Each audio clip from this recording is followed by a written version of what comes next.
오늘 말씀은 빌립보서 1장 15절로 18절까지 말씀 가지고 에베소서 강의, 빌립보서 강의 다섯 번째 말씀을 전하도록 하겠습니다. 우리가 지난주에 빌립보서 1장 12절로 14절까지 말씀으로 네 번째 강의 설교를 했는데 간략하게 다시 한번 복습해 보도록 하겠습니다.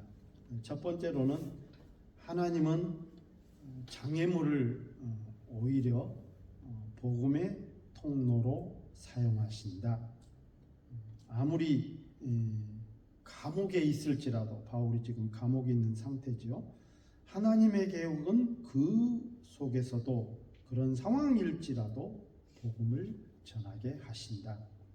그럴 때 복음의 진전이 있었습니다. 그래서 이 복음의 진전에 대한 말씀을 드렸는데요. 우리가 어떤 일에 있어서 나아가는데 어떤 어려움을 만나게 되면 그것을 피해가거나 혹은 그것을 또 돌아가거나 하지 않는다. 복음의 진전이라는 것은 알아서 저절로 해결된 것이 아니다.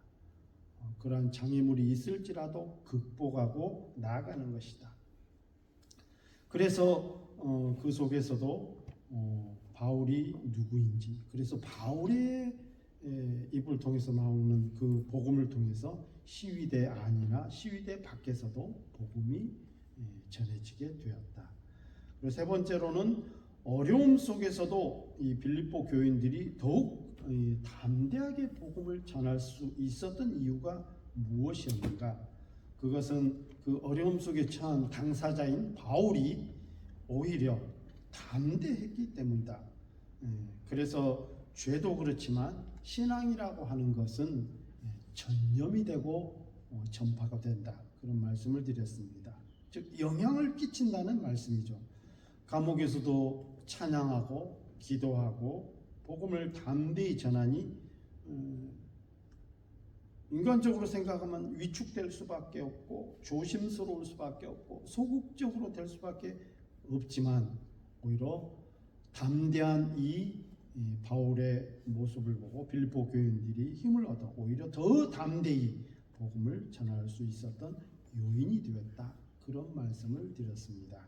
그래서 오늘은 빌립보서 1장 15절부터 18절까지 말씀을 연이어 나아가려고 합니다. 이 15절로 18절에 있는 말씀을 보게 되면 이 바울의 영적, 지금 믿음의 어떤 성숙이 가장 잘 드러난 말씀 가운데 하나입니다. 자신의 명예보다도 감정보다도 예수 그리스도의 복음이 전파되는 것이 가장 중요하다고 여기는 이 바울의 의지를 잘 표현하는 본문이 되겠습니다. 15절을 제가 다시 읽어보겠습니다. 어떤 이들은 투기와 분쟁으로 하나 어떤 이들은 착한 뜻으로 그리스도를 전파한다. 이런 말씀을 기록하고 있는데요. 두 부류이죠. 하나는 잘못된 동기로 복음을 전하는 자들. 또 한 부류는 순수한 마음으로 전하는 성도들. 그래서 첫 번째로 이 투기와 분쟁으로 이런 단어들은 시기하고 상대방을 경쟁의 대상으로 여기는 그런 표현입니다. 그걸 보면요, 빌립보 교회 바울을 통해서 세워지게 된 개척이 되어지고 설립이 되어진 빌립보 교회의 교인들이라 할지라도 이 지도자인 바울과는 경쟁의 대상으로 생각하고 또 신앙생활을 했던 부류도 있었다는 것을 지금 이 말씀을 통해서 우리가 알 수 있어요. 조금 아이러니하죠. 아이러니한 건 아닙니다. 교회가 다 그래요. 교회 지도자라고 담임 목사라고 혹은 성도들 가운데 어떤 리더라고 해서 다 존경받고 다 추앙받고 다 믿고 의지하고 따르는 그렇지는 않더라고요. 이렇게 오히려 경쟁의 대상으로 여기는 그러한 경우가 많았습니다. 많았습니다. 그래서 바울이 갇혔으니까 우리가 주도적으로 이제 우리가 할 수 있겠다. 그렇게 생각할 수 있죠. 그런 부류의 신앙인들의 특징은 주로 이 신앙의 이념적 태도를 가졌던 사람들입니다. 에베소 교회에서도 많이 나타났고요. 그리고 초대교회들에게서 나타난 그 많은 현상들 중에 하나였습니다. 심지어는요, 예수님의 12제자 가운데 이 베드로라 할지라도 그런 모습이 나타난 적이 있었습니다. 그 이후로는요, 그래서 그런 모습이 나타난 이후로는 사도행전에서 처음에는 이 베드로의 이름이 늘 먼저 나왔는데 그 이후로는 베드로의 이름이 사라져버려요. 그래서 사도행전 3분의 1 이후로는 베드로의 이름이 거의 등장하지 않습니다. 수제자잖아요. 그리고 예루살렘 교회 총 지도자고 오늘날 같으면 총회장이고요. 그런데도 불구하고 그런 모습, 나는 순수 혈통의 유대인이다, 뭐 그런 거죠. 에베소 교회에 나타나는 대표적인 분쟁 가운데 하나가 그거잖아요. 이게 빌립보 교회도 그런 모습이 없다고 볼 수 없는 그런 내용이에요. 그러나 뭐 에베소 교회처럼 혹은 여타 교회처럼 많이 나타나는 건 아니지만 그런 것이 분명히 교회 성장에 장애가 되었기 때문에 오늘 지금 이 바울을 통해서 빌립보서를 통해서 소개가 되고 있는 거예요. 나는 교회 지도자이기에 혹은 나는 로마 시민권자이기에 여러분 바울이 그랬거든요. 항상 어떤 이런 문제가 벌어지면 바울은 너 순수한 예수님 12제자 중에 하나 아니잖아. 왜냐하면 그 이후에 간택이 된 거잖아요. 왜냐하면 예수님의 12제자 가운데 하나인 가룟 유다가 예수님을 배신하고 예수님을 팔아버렸으니까 그 사람을 대신해서 하나를 세우자 간택했지만 사람의 의지로 세워진 13번째 제자는 사실은 13번째가 12번째로 들어온 그 제자가 잠깐 이름이 있다가 사라져버려요. 하나님의 뜻은 바로 바울에게 있었거든요.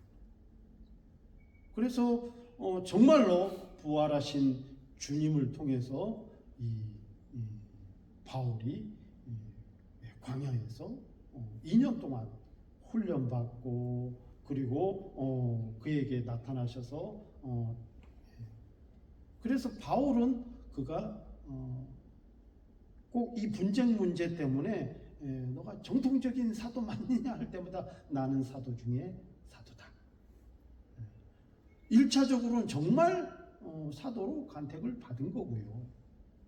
정말 예수님이 살아계신 동안 간택은 받지 않았지만 그러나 부활하신 이후에 주님을 통해서 왜 나를 자꾸 핍박하느냐, 핍박하는 바로 예수가 나다 하면서 그를 회개시키고 그를 광야로 이끄셔서 또 훈련케 하시고 그래서 하나님의 복음의 사역을 어떤 제자보다도 사도보다도 더 많이 하게 하시고 또 유대인들에게 있어서도 공격을 받았고 그리고 또 이 당시에 큰 이슈가 되는 것 중에 하나가 당시 로마가 온 세상을 장악하고 있었기 때문에 로마의 시민권을 가지면 그 어떤 특권층보다도 우월했거든요.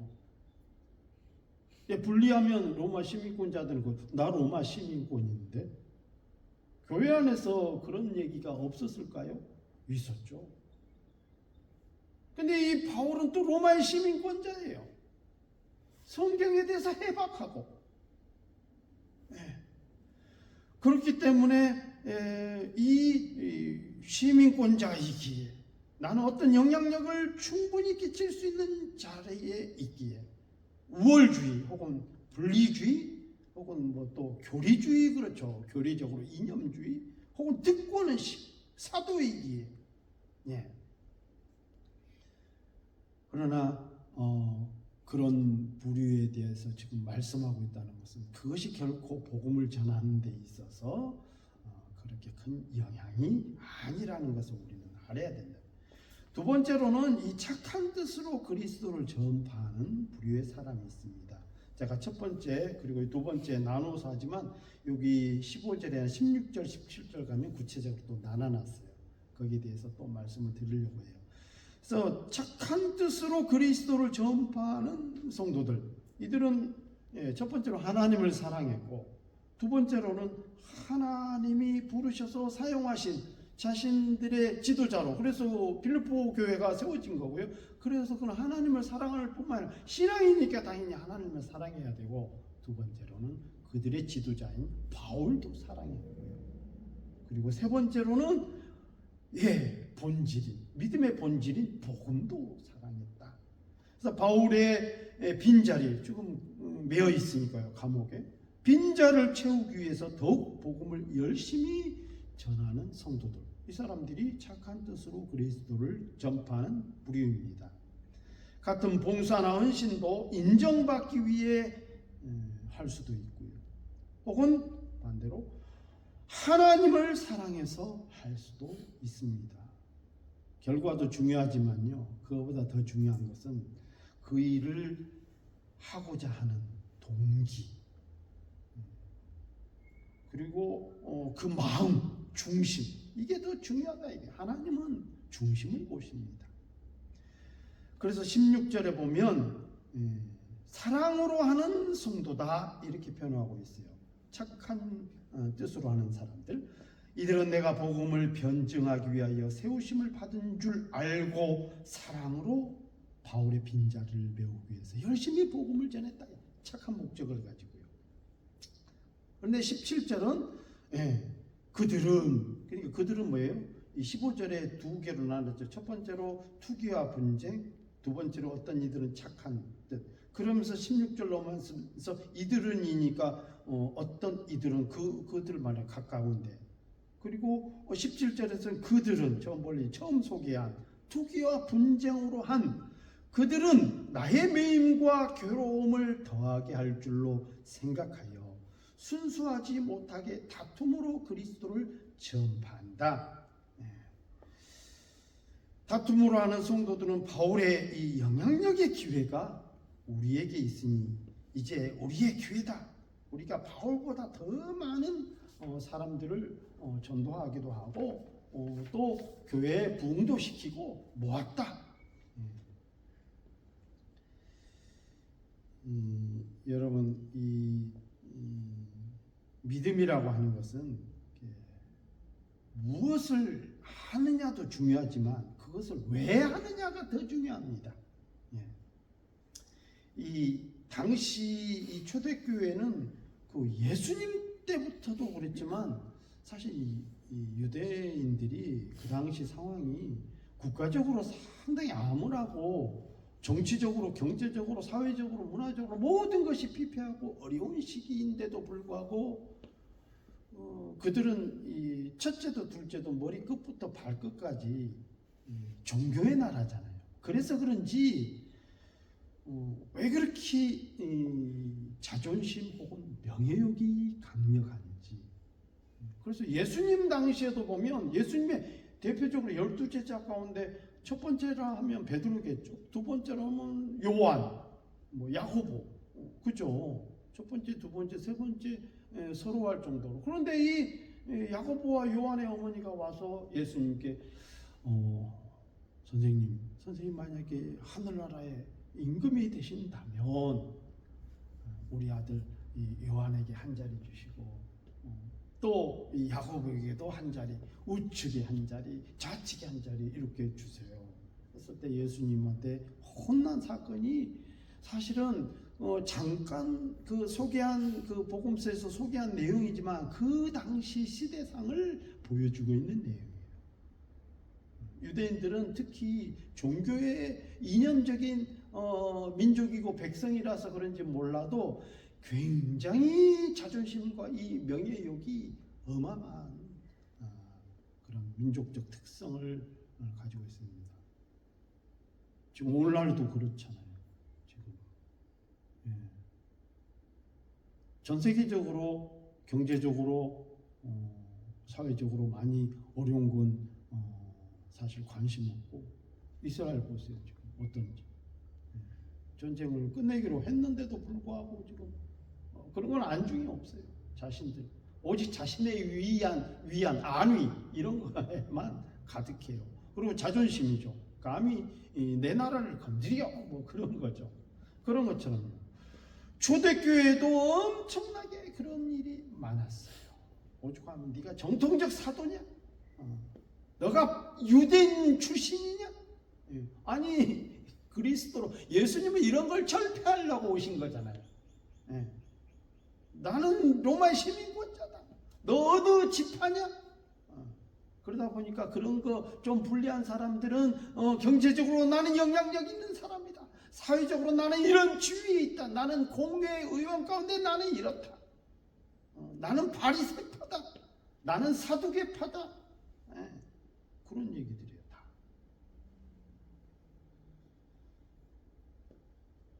근데 복음이라고 하는 것은 그 중심에 왜 하느냐.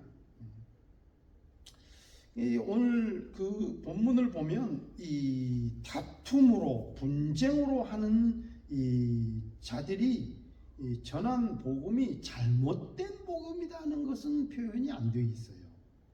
만일 그랬다면 바울이 갈라디아서를 여러분들이 뭐 몇 장 안 되니까 읽어보면 알겠지만 거짓된 잘못된 복음을 전하는 것에 대해서 엄청나게 꾸중하고 책망하고 있습니다.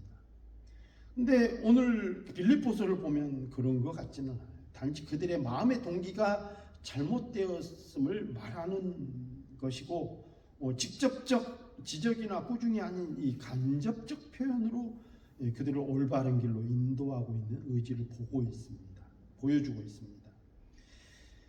그래서 우리의 믿음의 모든 모습들은 오직 그 포커스가 우리의 중심의 그 포커스이죠. 그리고 그 목적과 목표가 오직 하나님께로 가 있어야 한다. 그러니까 기도도 그렇고요, 봉사도 그렇고, 전도도 그렇고, 선교도 그렇고, 저와 여러분들이 이 시간에 나와서 예배하는 모습도 그렇대요. 왜 예배하느냐? 왜 찬송하느냐? 왜 기도하느냐? 우리가 선교를 왜 하느냐? 봉사를 왜 하느냐? 결국은 그 포커스가 하나님께 맞춰져 있어야 된다 이 말이에요.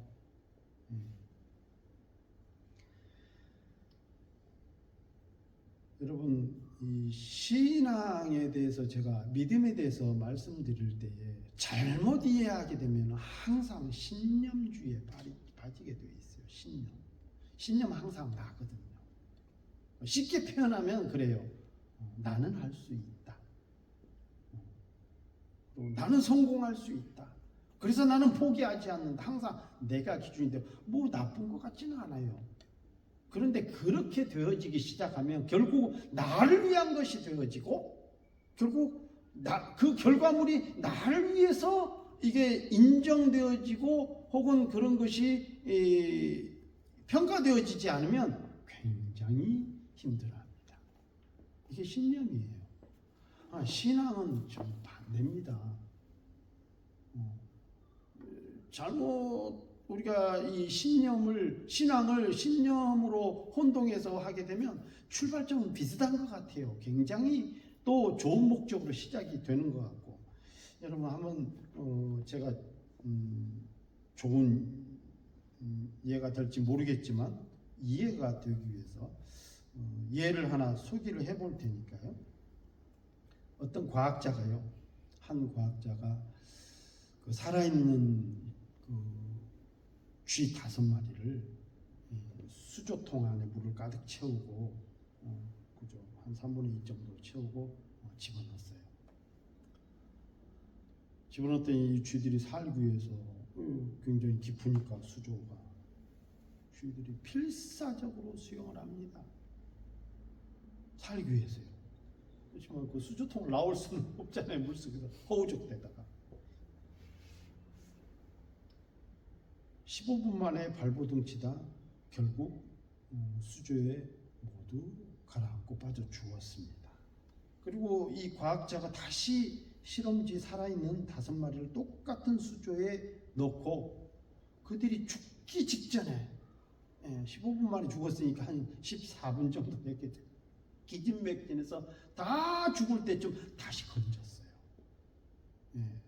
주들의 체온도 많이 내려갔겠죠. 그래서 따뜻한 드라이기로 몸도 말려주고 충분한 휴식을 준 다음에 다시 빠뜨렸어요. 수조통에. 그런데요, 이 쥐들이 15분이 아니라 60분이 아니라 60시간을 그 수영을 포기하지 않고 허우적댐을 포기하지 않고, 아니 15분 만에 다 죽었던 쥐들이 60시간을 버틴 실험 결과가 나왔습니다. 왜냐하면 틀림없이 우리를 다시 살려주고 구해줄 것이라는 그 희망, 이 희망이 한계를 뛰어넘은 거예요. 여러분, 이거 신앙입니까? 신념입니까? 헷갈리죠? 이거 신념이에요. 왜 그런지 설명을 해줄게요. 경험상 나는 다시 살 수 있다. 분명히 나는 살았기 때문에. 그래서 신념은 주로 경험에 기반을 둡니다. 에이, 그런 건 내가 충분히 알 수 있지. 그래서 이 기대감도, 그리고 또 희망이나 어떤 어려움이 와도 거기에 대해서 훨씬 오래 인내하고 버티고 감당할 수 있어요. 한계를 뛰어넘을 수도 있죠.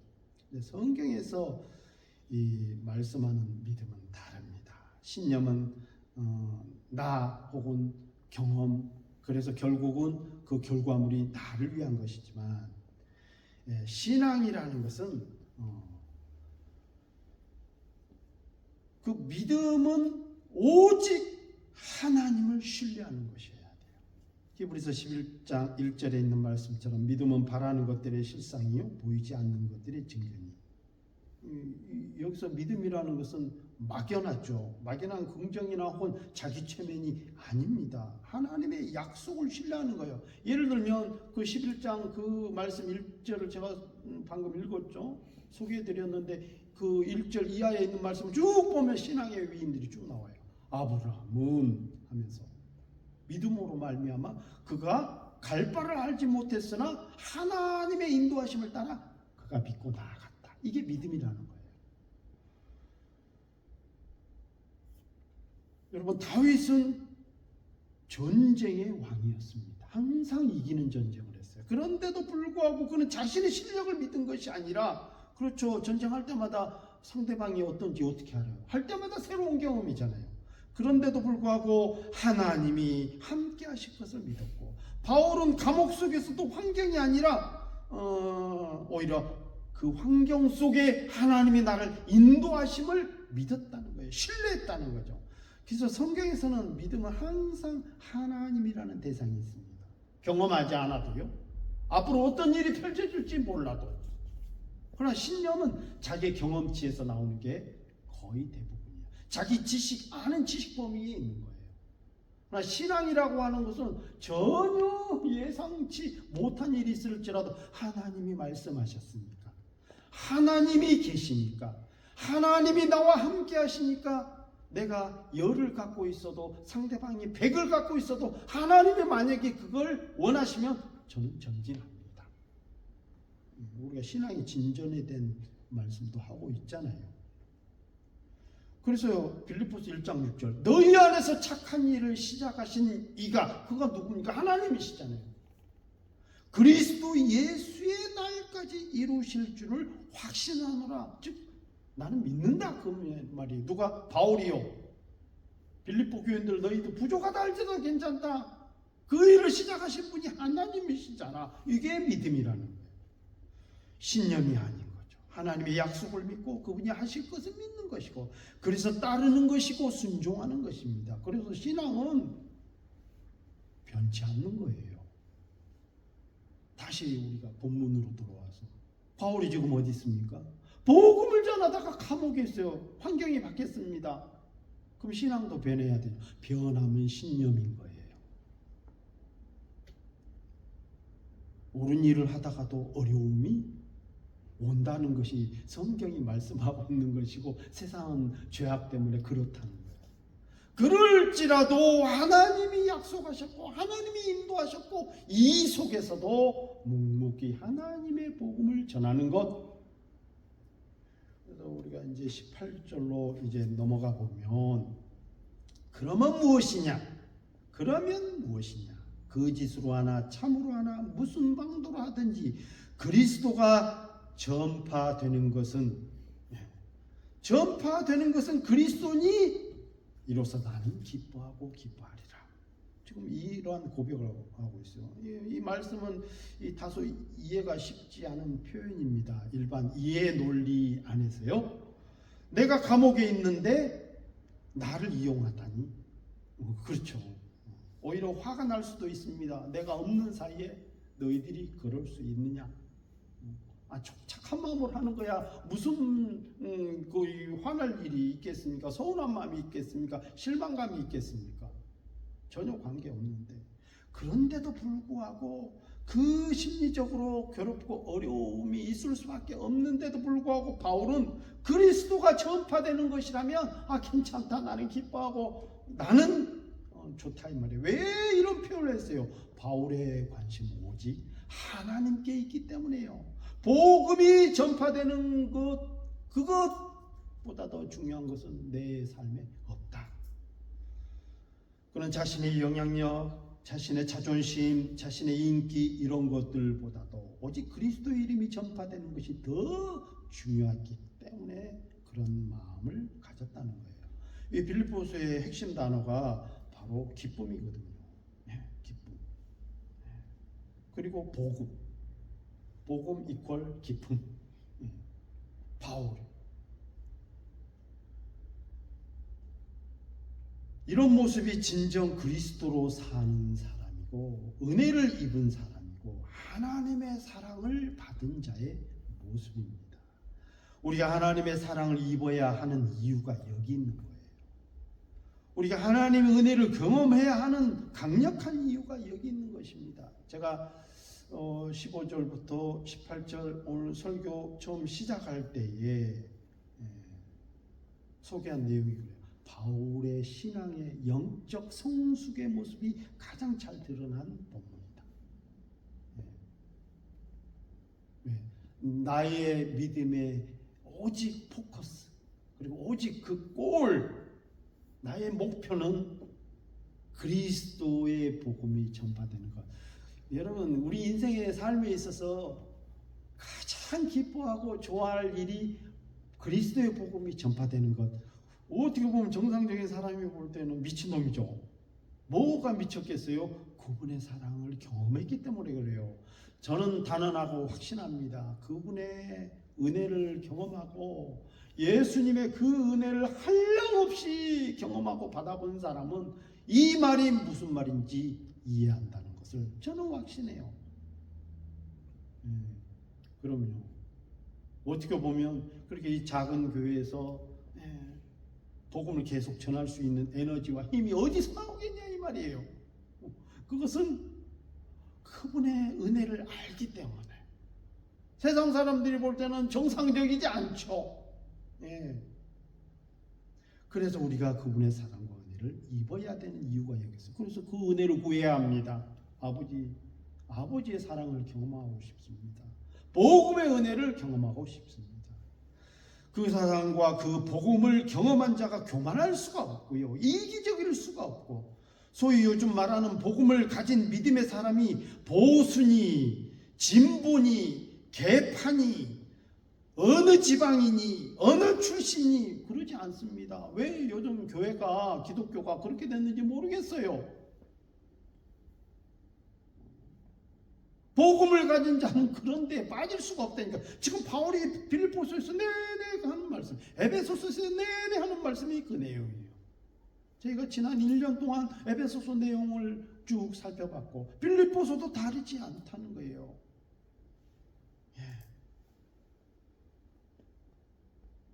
나는 정통 유대인의 그리스찬이다. 나는 로마 시민권자다. 나는 사도 중에 사도다. 나는 신앙생활 몇 년 했다. 나는 신앙 가문의 출신이다. 이런 것은 아니라는 거예요. 오히려 그런 것이 있다면 감사할 이유이고, 그렇죠? 더 겸손할 조건이지. 모든 것이 하나님의 은혜고 모든 것이 다 하나님의 사랑입니다. 오직 주의 이름이 온 땅에 가득하기를 소망합니다. 이런 바울의 신앙적 표현이 진정한 크리스찬의 모습이다. 리얼 크리스찬 모습. 그래서 걱정이 많아요. 걱정이 됩니다. 두렵습니다. 요즘 왜 한국 기독교가 교회들이 이상한 쪽으로 왜 정치에 휘말리는지. 대다수의 어떤 사람들은 그러더라고요. 그러면 교회는 정치에 관심도 없고 사회에 관심도 없고 그렇지 않습니다. 있습니다. 있지만 그러나 거기에 빠져서는 안 되는 거예요. 오히려 잘못된 것에 대해서 기도하고 품고 회개하고. 여러분 크리스찬들이 그래요. 몇 퍼센트입니까? 뭐 10%입니까? 20%입니까? 그러니까 적게 잡아서 10%라 치십시다. 어떤 그 커뮤니티가 되었던 그 공동체 안에서 10명 중에 1명만 제대로 해도요 다 딸려가게 되어 있어요. 강력하면. 그러면 크리스찬들이 강력하게 카리스마를 발휘하고 어떤 힘의 피지컬한 힘의 논리로 그렇게 주장합니까? 그렇지 않아요. 그 한 사람이 절대적으로 헌신하고 절대적으로 양보하고 절대적으로 그렇게 하면 사람들이 처음에는 그렇죠 바보 같고 그렇죠 다 어리버리한 것 같고. 그런데 양심이 있으면 사람은 양심이 있거든요. 하나님 그렇게 만들어놨어요. 아무리 악한 자라 할지라도 양심이 있다 그랬거든요. 느끼는 거예요. 그 사람이 옳고 내가 잘못됐다는 걸. 근데 그런 영향력이 계속 끼쳐지게 되면 결국은 그 단체는 옳은 길로 간다는 거지. 근데 10% 넘잖아요. 기독교가 한국에 꽤 많아요. 20% 30% 뭐 엄청나게 뭐 천주교까지 합하면 몇 프로입니까? 엄청나게 많은 양인데 왜 사회가 안 바뀌냐 이 말이에요. 왜 손가락질을 당해야 되냐, 교회가 왜 사회에 대해서 그러냐, 그런 소리가 나오냐 이 말이에요.